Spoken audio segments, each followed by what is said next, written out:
Conseil de sécurité des Nations Unies, la République démocratique du Congo renonce à sa candidature en tant que membre non permanent de l'Afrique. Cette question et plusieurs autres sur les continents seront analysées dans ce journal avec Jean-Marie Kassamba.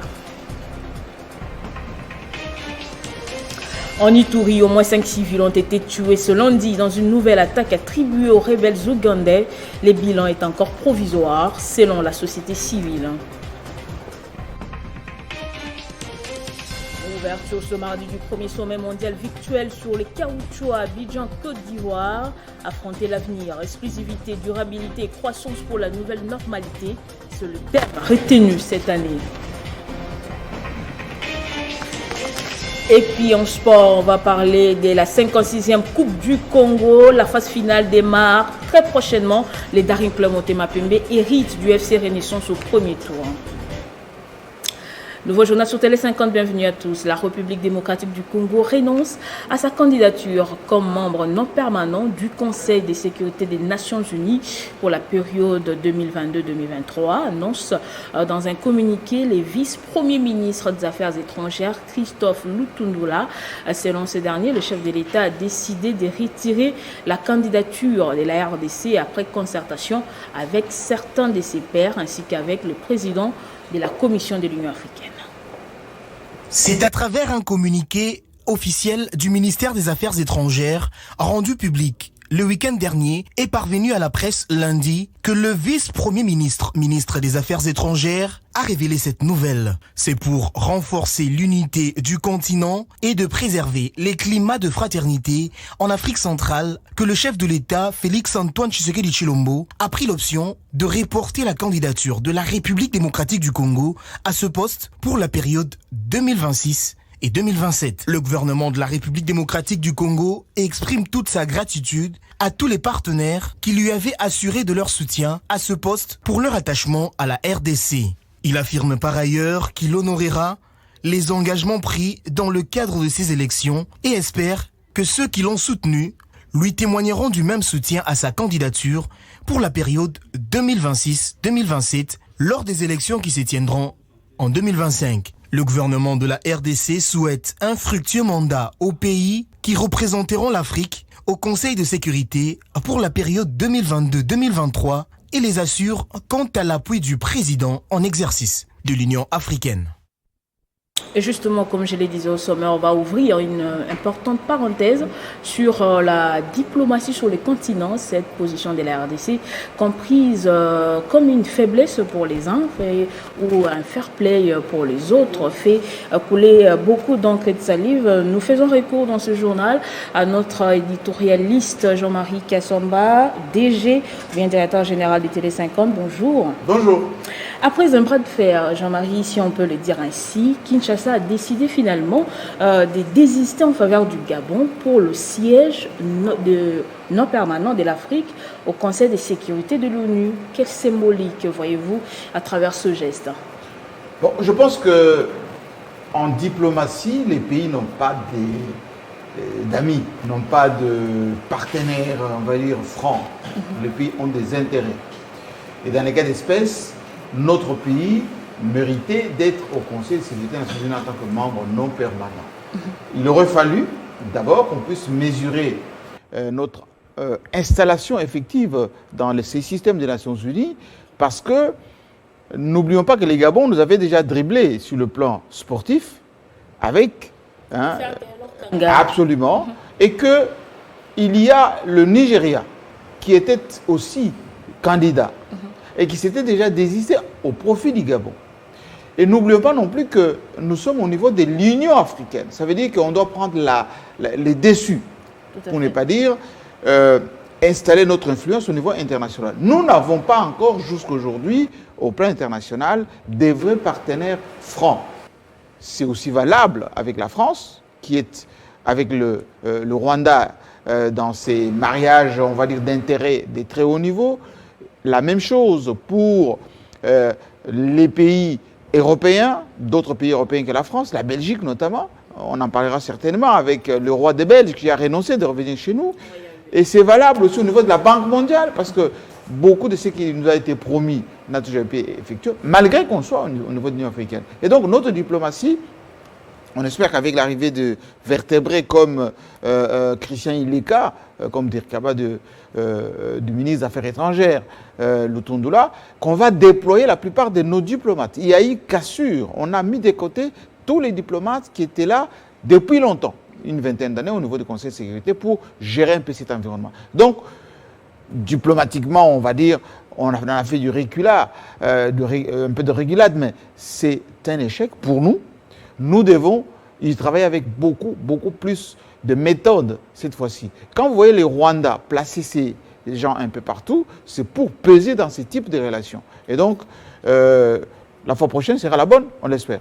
On l'espère. Dans l'autre temps, un autre sujet, un autre dossier diplomatique à la une en ce moment, vous le disiez tantôt, c'est l'annulation de la visite du roi belge à Kinshasa, c'est 30 juin. Il devait s'accompagner des reliques de Lumumba. Et pendant ce temps, le président de la RDC, Félix Tshisekedi, devra, d'après la présidence ce matin, se rendre en Belgique. Une autre faiblesse. Moi, je pense que nous devons mesurer les enjeux. C'est très important. La Belgique n'est pas prête aujourd'hui à présenter les excuses, comme c'est le cas de la France au niveau du Rwanda, comme c'est le cas de l'Allemagne en Namibie. La Belgique continue toujours à considérer la RDC comme étant cette colonie, hein, comme on dit là-bas, notre Congo. Et les gens qui sont au Congo ne sont toujours pas considérés à leur juste valeur. Et c'est pour cela qu'on prend le prétexte, c'est un prétexte de la Covid pour que les rois ne viennent pas. Mais en réalité, c'est plus la symbolique. Parce que les rois ne veulent pas, ou plutôt les Belges, ne veulent pas se culpabiliser plus que de restituer, on va dire, ces reliques à notre pays. Moi, j'aurais voulu que notre président envoie une forte délégation, récupérer ces reliques, ramener cela chez nous, qu'on organise ici chez nous une grande cérémonie en mémoire de Lumumba pour, enfin dire, écrire l'histoire de notre pays à partir de chez nous, que le chef de l'État fasse lui-même les déplacements de la Belgique et qu'il revienne avec les reliques, etc. Et les Belges vont nous regarder un peu, je dirais, en observateur, alors que c'est eux qui sont les premiers coupables dans cette histoire douloureuse de notre nation. Pourquoi ce problème de Covid-19 se pose seulement pour le roi qui ne sait pas se déplacer pour Kinshasa, alors que les présidents de la RDC effectuent quand même ces déplacements? C'est comme s'il n'y avait pas de Covid en ce temps. Bien évidemment. D'ailleurs, cette Covid est plus menaçante en Europe qu'elle est chez nous. Nous avons ici moins de 1000 cas, et alors qu'en Belgique, c'est 1000 cas par jour. En France, c'est plus que ça. Et donc, il aurait fallu qu'on envoie une délégation rapide et récupérer ça en 24 heures pour venir avec et puis rester se mener chez nous. Effectivement, c'est très symbolique. Parce que en matière de communication, ça ne passerait pas bien que notre président se déplace, que le roi de Belgique ait refusé, etc. Ça, c'est très important. Il ne faut pas que dans toute situation, qu'on pense toujours que l'initiative qu'on prenne, elle est la meilleure, alors que l'opinion l'interprète plutôt autrement. On voit clairement que c'est une autre faiblesse de la part de la République démocratique du Congo après le désistement au niveau de l'ONU et puis cette affaire de l'annulation du voyage du roi belge. Et on va continuer, Jean-Marie Kassamba, en traitant un peu plus loin sur le continent. Le Mali résiste à l'appel de la France. Le président de la transition a prêté serment hier. Il y a eu même nomination d'un premier ministre formé en Russie. Et est-ce un bis repetita par rapport à la situation centrafricaine? Ce qu'il faut noter aujourd'hui, c'est que la Russie est en train de prendre de l'ascendance sur le plan africain par rapport aux intérêts français. Après la Libye, la Russie s'est installée durablement, alors confortablement, en République centrafricaine. Vous avez vu qu'ils se sont même permis d'aller attaquer le Tchad, hein, n'est-ce pas? Pour montrer que, parce que le Tchad avait, c'est Tchad qui faisait les rois au niveau de la République centrafricaine. Aujourd'hui, la République centrafricaine, requinquée par la puissance militaire de la Russie, s'autorise même d'aller attaquer le Tchad. Et c'est pour ça qu'à la frontière avec la RDC, il faut qu'on fasse très attention parce que l'instabilité, notamment à l'Équateur, risque de poser problème de ces côtés-là. La Russie au Mali s'installe raisonnablement. La Russie a été, la Chine surtout, diminuée du côté du Soudan, mais aujourd'hui la Russie non seulement veut jouer un rôle prépondérant dans cette partie, on va dire, qui était sous le contrôle de la France. Le Mali aujourd'hui échappe à la France. La France s'était installée, déployait beaucoup de moyens militaires, mais ça semble échapper. Pourquoi? Parce que l'exploitation des matières premières. Parce que l'enjeu là-bas, c'est quoi? Ce sont les matières premières. Le Mali a beaucoup de pétrole, beaucoup d'or, beaucoup de pierres précieuses, qu'on ne dit pas suffisamment dans la presse internationale. C'est toute la guerre là-bas. Parce que la France qui est au Niger, regardez qu'aujourd'hui même, on a enlevé 2 ressortissants chinois au Niger, ce qui ne s'est jamais fait, parce qu'il y a l'uranium au Niger. Un autre pays qui va risquer de plonger dans l'escarcelle des Russes, c'est le Burkina Faso. Chaque jour, il y a des attaques et les populations meurent et il y a comme une espèce de désamour de la France aujourd'hui. Et donc, la géopolitique africaine est en train de changer. Le Russe s'installe après avoir gagné la guerre du côté de la Syrie. Maintenant, c'est l'Afrique. Et si on va dire l'Occident ne fait pas très attention, c'est la Russie qui s'installe et les Chinois seront toujours comme partenaires de la Russie, bien confortablement installés en Afrique. Un rapport des forces donc entre Paris et Moscou. Mais que gagne l'Afrique par rapport à cette guerre? Malheureusement, ne peut pas gagner grand-chose parce que l'Afrique est un peu naïve dans le suivisme. Regardez sur le corona par exemple, on sait que nous sommes dans une période de guerre bactériologique avec ces nouvelles armes.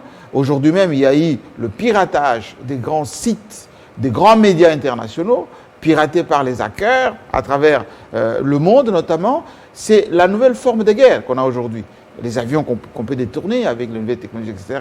Et donc, les Russes se sont bien préparés depuis longtemps, les Chinois aussi, les Occidentaux qui pensaient être dans un confort pendant longtemps, avec notamment un peu de propagande. Les Russes sont médiévales, ils ne sont pas très organisés, il y a la dictature de Poutine, etc. Aujourd'hui, c'est le contraire. Il y a non seulement l'argent des Chinois, mais aussi les armes de la Russie. Et nous, Africains, nous devons tirer notre épingle du jeu un peu dans tout ça. Pour répondre à votre question, l'Afrique perd. Pourquoi? Par naïveté et par notamment ses côtés fragiles. Vous savez que la zone CFA, par exemple, tous les trésors de la zone CFA est en France. Et donc, comment voulez-vous vous renforcer économiquement, etc., lorsque vos moyens de défense sont contrôlés par d'autres puissances? C'est bien, désolé pour l'Afrique qui doit se réveiller. Dernière question, Jean-Marie Kassamba, vous l'avez lâché tout à l'heure, plusieurs sites de grands médias à travers le monde ont connu un souci ce matin. L'on parle d'une attaque des hackers en priorité, n'est-ce pas là, une atteinte à la liberté de la presse? Atteinte à la liberté de la presse, mais aussi c'est une forme de nouvelle guerre. Autrefois, il y avait la guerre avec les hommes, le nombre d'hommes, le nombre de militaires, le nombre de régiments, etc. Ensuite, c'est la guerre mécanique avec les chars, avec les avions, avec les bateaux. C'est fini tout ça. Maintenant, c'est la guerre, on va dire, intersalaire, la guerre, comment dire, biologique, bactériologique. Le corona, aujourd'hui, c'est une forme de guerre des Occidentaux par rapport aux Chinois, etc. Et donc, ce qui vient se passer avec les médias, notamment à travers le monde, c'est tester la capacité technologique de ces médias de se protéger par rapport à la propagande, par rapport à la cybercriminalité, parce que si on ne fait pas attention, demain, on risquerait par exemple de voir des missiles nous tomber sur la tête, manipulés à partir d'un laboratoire quelque part, numérique, parce qu'avec les satellites aujourd'hui, on peut désorienter à la fois les avions, mais aussi envoyer des missiles à longue portée pour atteindre des pays comme les nôtres. Jean-Marie Kassamba, merci d'avoir répondu à notre invitation. Merci à vous. Merci. Dans l'entretemps, les députés nationaux ont, au cours d'une plénière organisée ce lundi, adopté 7 projets de loi des ratifications proposés par le gouvernement. Il s'agit, entre autres, du projet de loi autorisant la ratification de l'accord des prêts conclus entre la RDC et le Fonds africain de développement au titre du programme d'appui budgétaire en réponse de la crise de la COVID-19. Les députés nationaux ont voté cette loi autorisant la ratification des accords des prêts au cours de la plénière de ce lundi, soit 335 sur 335 voix ont accordé un vote favorable au 7 projets de loi autorisant la ratification des accords des prêts avec des bailleurs des fonds multinationaux pour la mise en œuvre des projets à caractère socio-économique d'une valeur globale de 404 640 000 $ américains et un projet libellé en unité des comptes de la Banque africaine de développement. La commission mixte s'est donc penchée sur la soutenabilité de la dette, la nécessité de la priorité de la construction du port de Banana sous le pont route-rail Kinshasa-Brazzaville, la hauteur de la dette et la politique d'endettement de la RDC. Ces projets qui étaient présentés par le ministre des Finances Nicolas Kazadi le 25 mai dernier avaient fait l'objet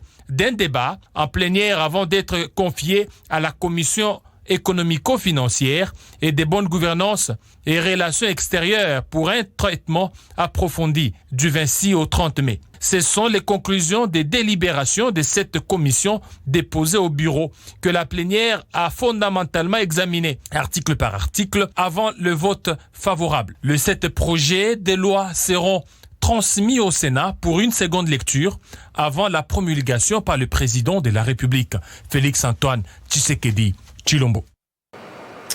Le Premier ministre Jean-Michel Sama Lukonde vient de boucler sa mission humanitaire et a regagné à Kinshasa après un séjour de quelques heures à Kavumu, en territoire des Kabari, au sud Kivu. Le chef du gouvernement a rendu visite aux déplacés hébergés au site de Adi à Kavumu, où il leur a remis une enveloppe. Et au nord Kivu comme au sud Kivu, les chefs de l'exécutif national étaient porteurs d'un message de réconfort aux déplacés des Goma frappés par l'éruption volcanique de Nyiragongo. Et 2 semaines après l'éruption de Nyiragongo, justement, le Premier ministre Sama Lukonde a ordonné le retour progressif des déplacés dans la ville de Goma. D'après lui, ce retour se fera conformément au plan qui va être dévoilé par le gouverneur militaire du Nord Kivu. En mission de service à Goma, le Premier ministre congolais s'est rendu dans les installations de l'Association régionale d'approvisionnement à médicaments essentiels. Jean-Michel Sama Lukonde est venu se rassurer personnellement de la façon dont cette ASBL travaille afin de donner à la population des médicaments de qualité. Dans une visite guidée par la direction de Astrames, le chef du gouvernement a vu comment les médicaments sont gardés dans de meilleures conditions. Et au lendemain de sa visite, dans une conférence de presse, il va annoncer que c'est Astrames qui va couvrir les soins médicaux pendant cette période post-éruption. Le ministre de la Santé publique, Hygiène et Prévention se chargera de continuer à poursuivre la situation sanitaire des déplacés tout au long du processus de leur retour. Et il nous a été présenté quant à ce, le dépôt de l'Association régionale d'approvisionnement en médicaments essentiels pour voir les produits pharmaceutiques devant couvrir les soins médicaux pendant cette période. Ici, j'ai le privilège d'annoncer que Son Excellence, Monsieur le Président de la République, chef de l'État, qui n'a ménagé aucun effort tout au long de la crise, mettra également à la disposition de la population un hôpital militaire mobile bien équipé, pouvant dispenser des soins en renfort aux structures sanitaires existantes.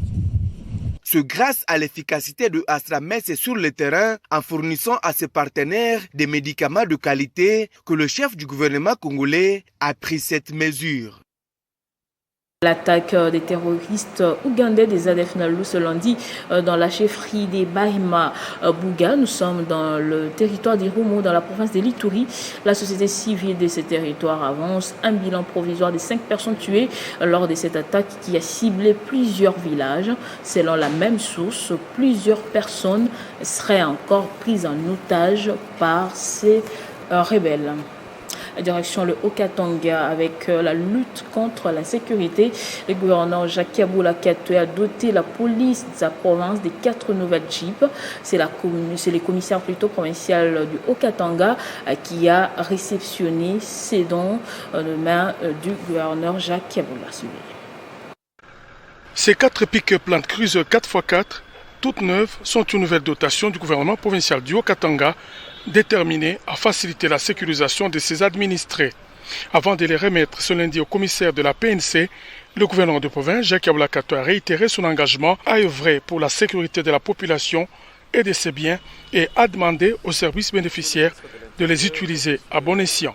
Nous avons vu comment la police s'est battue pour arriver à réduire l'insécurité sur l'ensemble de la province du Haut-Katanga. Coup de chapeau, nous sommes très contents et nous sommes conscients que les véhicules ont été exploités à fond et aujourd'hui il se pose encore un besoin de renouveler les charrois automobiles. Mais cette fois-ci nous vous prions de garder en bon père de famille ces véhicules, de sorte qu'ils durent dans le temps. Jacques Yabula Kato a remis symboliquement les clés de ces véhicules à son ministre provincial de l'Intérieur, Thierry-Michel Kikontoué, qui les a remis à son tour au commissaire provincial de la police, Louis-Segon Karawa. J'ai compris que votre priorité était la sécurité de la population et vous ne vous êtes pas lassé pour soutenir la police et vous continuez à le faire. Nous vous promettons bon usage de ce matériel que vous mettez à notre disposition pour que la population puisse se sentir en sécurité. Ces 4 pick-up Land Cruiser 4x4, kilométrage 0, peintes aux couleurs de la PNC et équipées de gyrophares viennent s'ajouter à plusieurs autres que le gouvernement Kiabula a remis aux services de sécurité ces 2 dernières années. Tout ceci vise la sécurisation des Haut-Katangais et de leurs biens, selon la vision du chef de l'État, Félix-Antoine Tshisekedi Tshilombo. Et dans la province du Maniema, le climat politique reste instable depuis un temps. Quelques jours après la déchéance du gouverneur Ogi Moussafiri, les mouvements citoyens ayant aussi qualité de la société civile viennent de déposer un mémorandum au gouvernement central demandant la suppression de l'Assemblée provinciale du Maniema, accusée d'être à la base de cette instabilité politique. J'en téléphone pour éclairer l'opinion le président de la société civile Force Vive du Maniema, Stéphane Kamundala, crie au scandale. La société civile Force Vive du Maniema est une structure qui tire son origine et sa création de textes constitutifs qui existent et légalisés, dans lesquels on énumère et définit limitativement les organes qui sont capables de parler en son nom. Ces organes sont animés par des personnalités au travers lesquelles les messages qui concernent l'institution doivent être donnés à toute autorité ou à toute personne. Nous avons été surpris au niveau de Kindu de suivre devant votre chaîne un groupe de personnes se réclamant de la société civile, Force Vive du Maniema, ou qui ont cherché à déposer et ont réussi à déposer, bien entendu, leur mémorandum au VPM de l'Intérieur, consistant à faire tomber l'Assemblée provinciale, c'est-à-dire voir cette dernière fermée. La société civile Force Vive du Maniema désapprouve toutes les démarches qui sont initiées par ces gens. On leur reconnaît la liberté de faire ce qu'ils veulent, mais ils ne peuvent pas le faire au nom d'une institution qui a ces organes, lesquels organes sont au moins valablement animés par des personnes bien compétentes et bien crédibles. Donc, ça n'a rien à voir avec la société civile. Et c'est le message qu'on donne au VPM de ne jamais considérer cette bêtise comme l'émanation de la société civile Force Vive du Maniema. Ils sont libres de déposer leurs mémos en toute qualité, sauf celle relative à leur appartenance à la société civile du Maniema. En retour à Kinshasa, faire respecter le couvre-feu, les commissaires provinciaux de la police ville de Kinshasa, Silvano Kasongo, continuent la ronde nocturne dans la ville sous son contrôle plutôt. Plusieurs récalcitrants ont été corrigés dans la lutte contre la Covid-19. Comme il l'avait promis le samedi 5 juin, le général Silvano Kasongo s'est encore privé de sommeil pour descendre sur terrain. La situation sanitaire du pays étant préoccupante. La nuit du dimanche 6 au lundi 7 juin, le commissaire provincial de la police ville de Kinshasa a fait la ronde dans plusieurs coins de la capitale où les gens peinent encore à respecter le couvre-feu décrété par le président de la République Félix Tshisekedi pour combattre le coronavirus en RDC. À la Gombe, commune autrefois épicentre de la maladie, l'insouciance semble avoir atteint des proportions inquiétantes. Au village Chentemba, l'artiste et musicien JDT a poursuivi son concert jusqu'à 22h30. Lui-même ayant fui à l'approche de la police, ses fans et musiciens ont été arrêtés et conduits au poste de police. Les biens des personnes interpellées ont été consignés puis rendus à leurs propriétaires. Toujours à la Gombe, le restaurant La Dacha, tenu par les Indiens, a aussi violé le couvre-feu. L'opération menée par Silvano Kasongo s'est poursuivie dans la commune de Kalamou. Sur l'avenue de l'université près de l'UCC, la musique jouée à tue-tête dans le lunch bar Véronique a attiré l'attention du commissaire provincial qui y a surpris des gens festoyant impunément. Ils ont plaidé coupables. À Yolo Kapela, c'est au lieu de l'ambiance et de toutes sortes d'excès, les hommes du général Kasongo ont interpellé plusieurs personnes qui ont choisi délibérément d'ignorer la meurtrière troisième vague du Covid-19 qui secoue déjà Kinshasa. Au-delà de la répression, l'opération menée par le général Kasongo était aussi pédagogique. Visiblement incorrigibles, certains habitants des Bumbu se sont exposés à la maladie malgré les appels à la conscience lancés par les autorités. Un deuil a été organisé dans la rue. Les tentes ont été saisies et les personnes embarquées. À Bandalungwa, au night club Le Chaudron, les gens inconscients se sont enfermés à l'intérieur.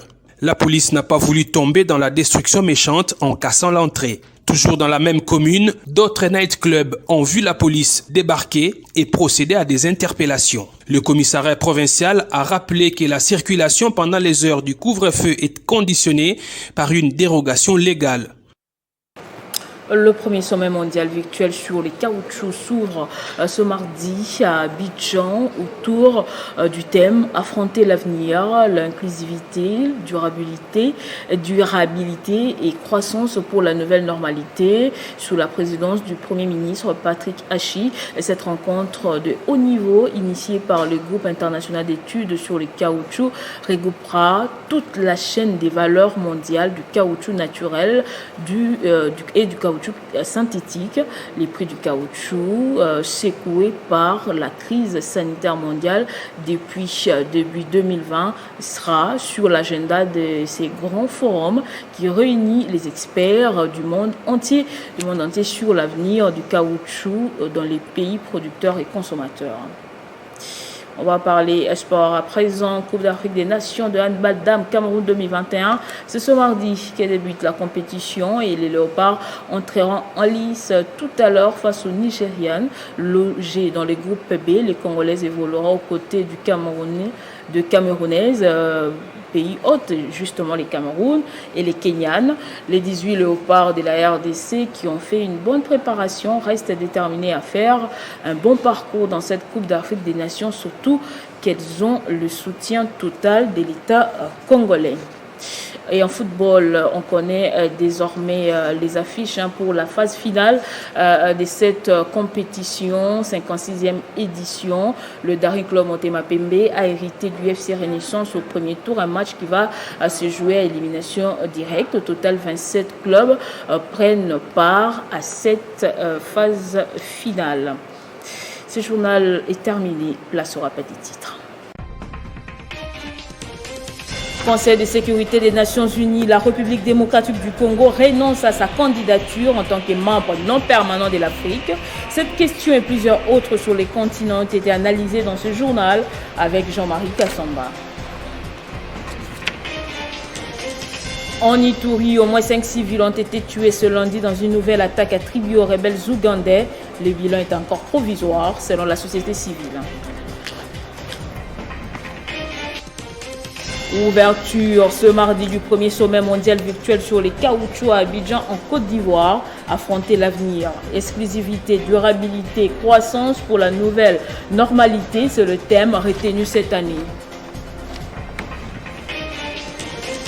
Et puis en sport, nous avons parlé de la 56e édition de la Coupe du Congo de football. Le Daring Club Motema Pembe a hérité du FC Renaissance au premier tour. Verdict du tirage au sort effectué ce lundi à la FECOFA. Merci de nous avoir suivis de partout. L'information reste en continu et en temps réel sur votre télévision.